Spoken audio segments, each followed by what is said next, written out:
Well, hello, my name is Wiregrass. I'm on staff for Wiregrass Angelhouse. I am what they call a trauma specialist, a counselor, whatever you want to call it. But my job is to work with the families of those who've been the victims of violent crimes and to hopefully help you walk through this journey of grief and recovery from trauma.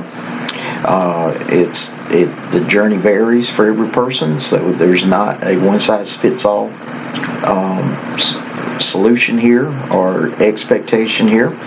But one of the things that helps along the way, and this is one of the things I mention to every person I work with who's on this journey, is you've got to have time for self-care.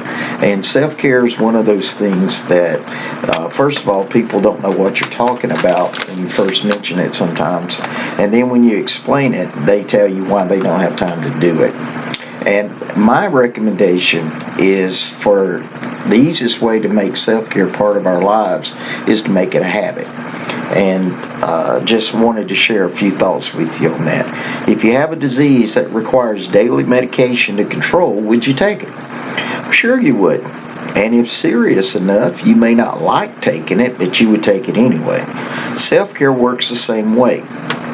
My common recommendation to those walking through grief or recovering from a traumatic loss is to make self-care part of their lives. Self-care is those activities that we do that reinvigorates us emotionally, psychologically, relationally, physically, and spiritually. The activities depend on what you enjoy doing.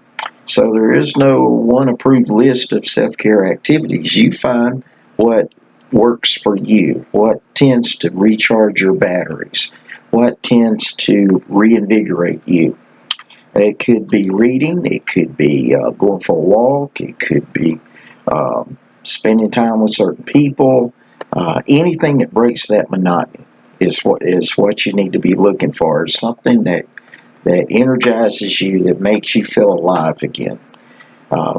And like I said, there's no one list of things to do. You just have to find what works for you.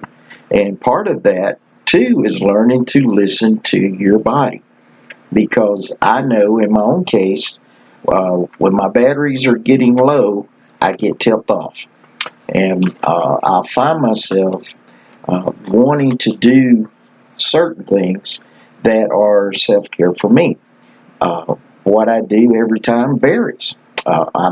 There's sometimes that I may just need to go listen to a presentation on something I find interesting.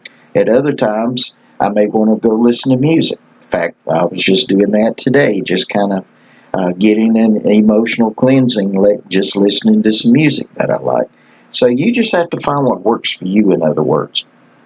Self-care is like making a deposit in your life. Just like you would make a deposit in a bank account. You cannot continue to write checks, at least I can't, without making deposits. And a self-care is like a deposit.